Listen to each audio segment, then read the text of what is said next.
Hello and welcome. I am Arun Kumar from beautiful mind. कभी कभी हम अपने एटीट्यूड के खिलाफ भी बिहेवियर कर लेते हैं। मतलब हमारा एटीट्यूड यानी कि हम चीज़ों को कैसे इवैल्यूएट करते हैं पॉजिटिव और नेगेटिव तरीके से। जैसे whether I like this pen और नॉट। तो अगर मैं लाइक करता हूँ या डिसलाइक करता हूँ तो इट शोज माई एटीट्यूड। तो अगर मैं इसको डिसलाइक करता हूँ और इसी को मैंने खरीद लिया तो क्या होता है। वह इस बात को समझने की कोशिश करते हैं कि जो चीज़ या किसी को आप पसंद करते हैं लेकिन आप उसके खिलाफ बोलते हैं। यानी कि जो आपका बिलीव्स है, जो आपके दिमाग में चीज़ें हैं जिसको कॉग्निशंस कहते हैं। कॉग्निशन का मतलब नॉलेज एंड अंडरस्टैंडिंग, और जो आप बिहेवियर कर रहे हैं, अगर दोनों में अंतर हो तो क्या होता है। साइकोलॉजी के स्टूडेंट्स को बहुत ही ज़्यादा प्रॉब्लम होती है इस कॉन्सेप्ट को समझने के लिए, जिसको कहते हैं cognitive dissonance theory. Cognitive dissonance theory क्या है कि मतलब when we behave in counter attitudinal manner, जो हमारा पहले का एटीट्यूड है उसके अलग बिहेव कर लेते हैं। जनरली क्या होता है, एटीट्यूड एंड बिहेवियर में कंसिस्टेंसी होती है। जैसा एटीट्यूड वैसा बिहेवियर हम करते हैं, जनरली हम ये करते हैं, और ये हमें दिमाग में कॉन्सोनेंस देता है, हाँ ठीक है। लेकिन क्या जब हम अपने एटीट्यूड के खिलाफ बिहेवियर करते हैं खुद ही, तो क्या कुछ होता है इसका। लियोन फेस्टिंजर नाम के एक साइकोलॉजिस्ट हैं जिन्होंने इस कॉन्सेप्ट को एक्सप्लेन करने की कोशिश किया है कि when we behave in a counter attitudinal manner then we feel dissonance. मतलब dissonance is a mental state that is unpleasant. Human being एक रैशनल बीइंग है और रैशनल कंसिस्टेंसी भी मेंटेन करता है। मतलब जैसे जैसे सोच है वैसा बिहेवियर है, तो ये कंसिस्टेंस कहा जाएगा। और लेकिन अगर हम ऐसा उल्टा, जैसे मैंने कहा कि दो एक किसी को आप ऐसा करो कि किसी को आप कहो कि ये बहुत अच्छा इंसान है और उसका आप क्रिटिसाइज भी करो, ऐसा क्या लगता है, ये कैसा बिहेवियर है, कैसा स्थिति है। तो ह्यूमन बीइंग सम टोटल में, यानी कि अपने अपने सोच में, अपने बिहेवियर में, सोच यानी यहाँ पे कॉग्निशंस हो गया, एटीट्यूड हो गया, बिलीव्स हो गया, सब कुछ अपने अपने जो कॉग्निशंस इन जनरल कह रहा हूँ मैं। कॉग्निशन का मतलब our knowledge and understanding towards something, उनमें और अपने बिहेवियर में कंसिस्टेंसी मेंटेन करता है। यही इस थ्योरी की बुनियाद है, ठीक है। अब आप समझो कि इसमें क्या होता है। लियोन फेस्टिंजर जो थ्योरिस्ट है वो कहते हैं कि देखिए होता क्या है कि जब आप काउंटर एटीट्यूडनल मैनर में आप बिहेव करते हैं तो आपके अंदर एक डिजोनेंस पैदा होता है, हलचल पैदा होता है, झंझावत पैदा होता है कि क्या है। तो आप अपने को कन्फ्यूज हो जाते हैं, मैं हूँ क्या, मैं क्या बोल रहा हूँ, मैं क्या कर रहा हूँ। तो ये कंसिस्टेंसी एक हमारा साइकोलॉजिकल नीड है, उसी को एक्सप्लेन करने की कोशिश किया है लियोन फेस्टेंजर ने। तो यहाँ पे जैसे ऐसे समझ लीजिए कि जैसे कि वाट यू से, जैसे है ना, वाट यू थिंक, ऐसे लिख दो, या आप जो सोचते हो, एंड वाट यू से। यहाँ पे बिहेवियर से रिलेटेड, वर्बल बिहेवियर से, अगर इन दोनों में कंसिस्टेंसी है, मतलब सेम है तो ठीक है। लेकिन इनकंसिस्टेंसी है तो आपको में ऐसा, अगर ये दोनों, ये प्लस है ये माइनस है, प्लस प्लस दोनों है तो चलेगा, माइनस माइनस दोनों है तो चलेगा, दोनों कंसिस्टेंट पोजीशन है। लेकिन अगर अपोजिट है तो क्या होगा, अगर ये प्लस और माइनस है या ये प्लस और माइनस है, जो भी हो, तो it will create motivation. Motivation आपके अंदर पैदा करेगा, क्या चीज करेगा, टू क्रिएट, ये इम्बैलेंस स्टेट है, ये है इम्बैलेंस। तो इम्बैलेंस से बैलेंस की तरफ लाने की कोशिश, ठीक है। फ्रिट्ज हैदर नाम के एक रिसर्चर थे, साइकोलॉजिस्ट थे, साइकोलॉजी, अगर आप साइकोलॉजी के स्टूडेंट तो जानते होंगे। उन्होंने कहा था, ये थ्योरी दिया था पहले, बैलेंस थ्योरी, है ना, कि हम अपने दिमाग में, अपने माइंड में कॉग्निटिव बैलेंस क्रिएट कर रखना चाहते हैं। जब भी इम्बैलेंसेस होता है तो उसी लाइन पे ये है कॉग्निटिव डिजोनेंस थ्योरी। ये कहता है कि जब हमारा बिहेवियर वर्बल हो या फिजिकल जो भी हो, अगर हमारा बिहेवियर हमारे सोच से अलग हो और अलग मतलब कॉन्फ्लिक्ट पैदा करता हो, तो ये मोटिवेट होते हैं, क्योंकि ये डिजोनेंस स्टेट हो गया। डिजोनेंस से हम मोटिवेट होते हैं कॉन्सोनेंस लाने के लिए, मतलब हम उस तरीके से आप करेक्ट करेंगे अपने को कि जिससे कि ये दोनों मैच करे किसी तरीके से। तो क्या होगा, जैसे कि आप जैसे किसी को आप पहले बुराई करते थे और आपने सपोज कि उसके बारे में जैसे कोई पॉलिटिकल पार्टी है, आपको तो नहीं पता, अच्छा पार्टी नहीं है, बीजेपी है, कांग्रेस है, जो भी है, और आपने उसके लिए डोनेशन दे दिया, चंदा दे दिया। अब कह रहे अब तुम तो नफरत करते थे, क्यों चंदा वोट कर दिया? तो आप कहेंगे कि अब आपके मन में दिए हुआ कन्फ्लिक्ट, अरे मैं तो उसको खराब करता तो मैंने ऐसे कर दिया। कैसे किया? हो सकता है स्पर ऑफ द मोमेंट या किसी भी कारण से कर दिया, तो आपके माइंड में हलचल रहेगी और आप उसको जब जस्टिफाई करेंगे कैसे। बिहेवियर को अगर बदलने का होता तो आप बदल देते, जो तो ऑलरेडी हो चुका, बिहेवियर कैसे बदलेगा? तो आप क्या करेंगे अब अपने सोच को, ये तो सोच था ना, ये बिहेवियर है, ये तो आपने ऑलरेडी कर दिया, तो इसको तो आप रिवर्स तो कर नहीं सकते। अगर ऐसा होगा तो आप कर भी सकते हैं कई ऐसे केसेस में, लेकिन अगर आप ये चेंज करना चाहते हैं तो आप कह सकते हैं कि अरे उतनी भी बुरी पार्टी नहीं है, या ये जो जैसे आम आदमी पार्टी को बहुत पहले लोगों ने पसंद किया, अभी ना पसंद किया, तो लोगों को कहेंगे ना कि कैसे क्यों किया। बोला ये लोग काम नहीं कर रहे थे, बहुत ही लड़ाइयाँ कर रहे थे, इनको पता नहीं क्या हो रहा था, हमें नहीं समझ में आया, तो मैंने ऐसे कर दिया। तो ये स्टार्ट जस्टिफाइंग, है ना। आप अपने कॉग्निशन में बदलाव, उतनी भी बुरी पार्टी नहीं है ये बीजेपी, तो इसलिए मैंने वोट कर दिया कि मतलब चलो काम तो होगा। You are trying to create balance between your act and your cognition. Cognition का मतलब सोचिए कर लो। कॉग्निशन एक मतलब आपका बिलीव्स, आपकी एटीट्यूड, आपकी थिंकिंग, सबको ज्वाइंटली आप कॉग्निशन कर सकते हो। You are getting my point. तो कॉग्निटिव डिसोनेंस एक ऐसा स्थिति है, this state motivate individuals to create consonance by changing the cognitions, है ना। इसको बोले आप ऐसे कैसे कह सकते हैं ऐसा होता है? बोले लियोन फेस्टिंजर ने एक अपने यूनिवर्सिटी के लैब में एक रिसर्च किया।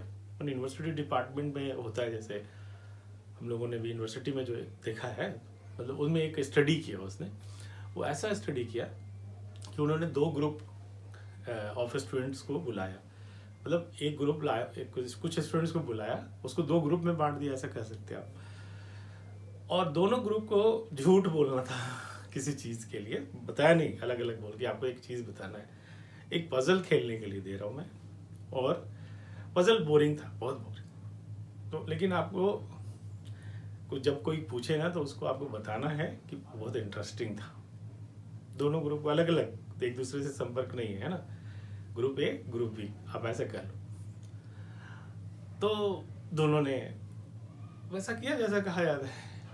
इसके बदले में एक ग्रुप को एक छोटा सा अमाउंट, $2, $20 ऐसे दे दिया, लेकिन दूसरे ग्रुप को उस काम के लिए, झूठ बोलने के लिए अच्छा अमाउंट दिया, मतलब $200-2000 ऐसे करके, मतलब आप समझिए अमाउंट में चाहिए छोटा और बड़ा, मतलब ये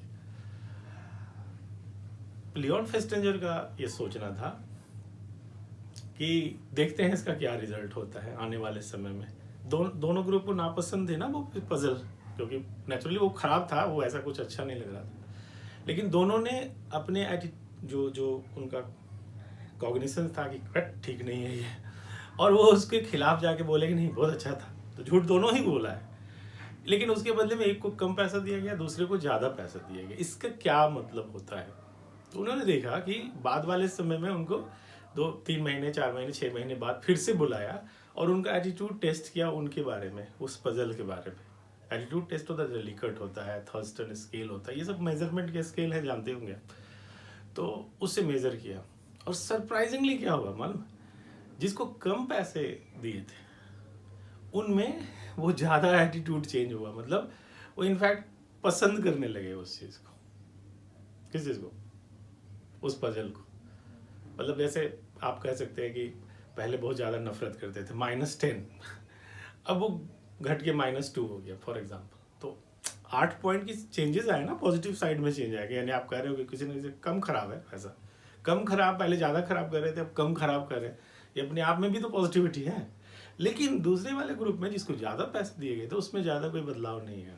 समझिए 2 सिचुएशंस, दोनों ग्रुप झूठ बोल रहे हैं, एक को कम पैसा दिया गया, एक को ज़्यादा पैसा ध्यान रहे स्टडी जो है अमेरिका में किया गया था, वो मटेरियल कल्चर है, तो आप जस्टिफिकेशन उस मॉनेटरी टर्म में देख लीजिए। लियोन फेस्टिंजर ने इसका एक्सप्लेनेशन ऐसे दिया कि भाई जिस ग्रुप ने झूठ बोला, जैसे कि आपको मैं आज बताता हूँ कि ये ग्रुप है, ये जो इसका बिलीफ्स जो भी हो, ये ए ग्रुप है, लेकिन इसने झूठ बोला तो इसका जस्टिफिकेशन क्या है, 1+ आया था। बी ग्रुप के पास इसका जस्टिफिकेशन क्या है, बहुत सारे पैसे मिल गए इसे। तो यहां पर उसने बोला जस्टिफिकेशन, हम अपने human beings are rational being, we evaluate our own behaviour की मैंने ऐसा क्यों किया। तो इनके पास काफी एक्सप्लेनेशन था, कह रहे ये पैसे मिले इसलिए किया और क्या, मतलब एक जस्टिफिकेशन था। और इसके पास क्या था कि ना इसमें आपको कुछ मिला भी नहीं, आप झूठ भी बोले।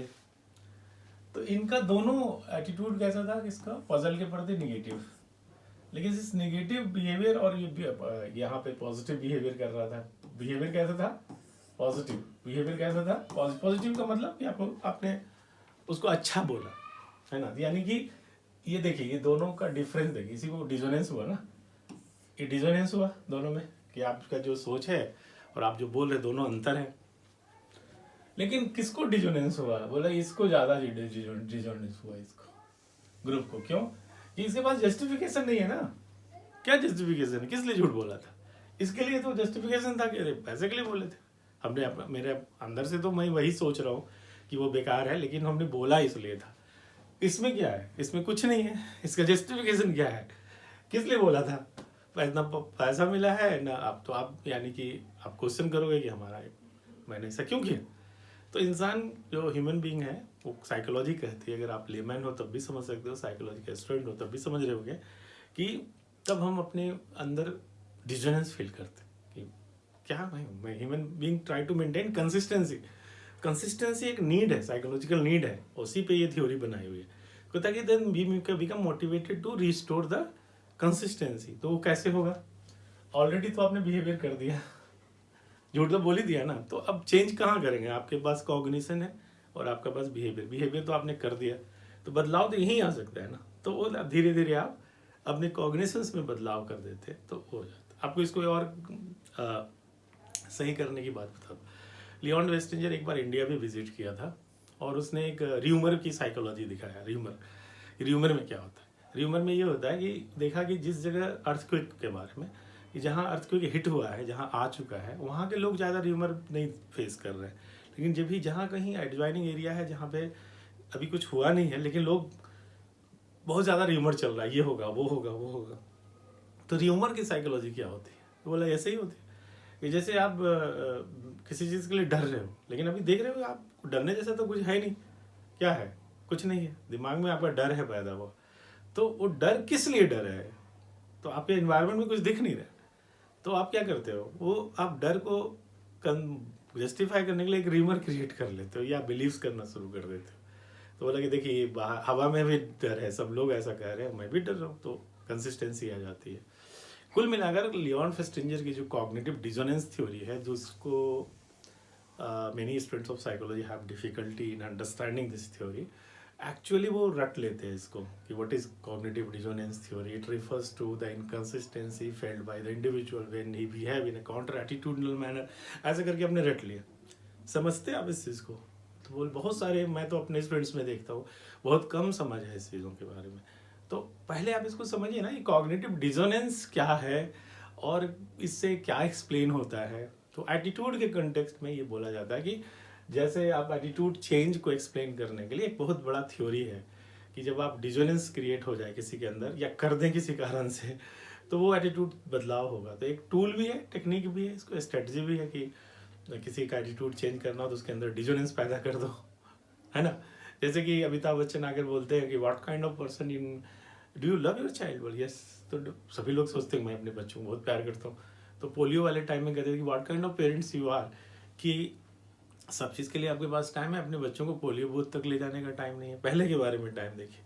तो एक तरफ तो आप मान रहे हो कि हम अपने बच्चों से बहुत प्यार करते हैं, दूसरा बिहेवियर है कि आप पोलियो बूथ तक ले भी नहीं जा रहे। तो देखो कैसा फील हो रहा है, ये बिलीव्स आपका अपने बारे में और आपका बिहेवियर, बिलीव्स और बिहेवियर में जो इनकन्सिस्टेंसी है उसी को, उसके कारण से डिजोनेंस पैदा होता है। तो अब जब डिजोनेंस पैदा होगा तो आप क्या करोगे, आप चेंज करोगे, क्या करोगे, यहाँ पे बिहेवियर चेंज कर सकते हैं, है ना। यहाँ देखो स्कोप, बिहेवियर, एटीट्यूड नहीं चेंज करेंगे कि हम अपने बच्चों से प्यार करते हैं, तो चेंज आएगा बिहेवियर में कि अब आप उनको पोली बोध तक ले जाएंगे। तो कुल मिलाकर यह है कि ये एटीट्यूड चेंज करवाने का एक बहुत बड़ा थ्योरी बन गया कि भाई आप इस आधार पे कर सकते हैं। और बहुत सारे स्ट्रेटजी मीडिया हाउस, ये जो ऐड वगैरह आता है उसमें स्मोकिंग से रिलेटेड, अल्कोहल से रिलेटेड, या जैसे आपने पोलियो बूथ में देखा, ये सब सारी चीज़ों के बारे में ये होता है। तो आपने इस डिस्कशन से क्या समझा कि लियोन फेस्टिंजर की कॉग्निटिव डिसोनेंस थ्योरी एक ऐसा थ्योरी है that explains that why sometimes we change our attitude, why sometimes we change our behaviour, वो डिसोनेंस के कारण है। और सिंपल इसका एक साइकोलॉजी है कि हम अपने दिमाग में कंसिस्टेंसी और कॉन्सोनेंस चाहते हैं। ये एक साइकोलॉजिकल नीड है, बैलेंस चाहते हैं। अगर नहीं तो फिर हमें थोड़ी अच्छे नहीं फील होता अपने बारे में ही, इमोशनली भी। हम रैशनली और इमोशनली दोनों जुड़े हुए होते हैं। तो अगर आपका सोच साफ सुथरा नहीं है तो इमोशंस पे उलझता है। कुल मिलाकर यही एक थ्योरी है और जिसको काफ़ी प्रैक्टिकल लाइफ में काफ़ी यूज़ है।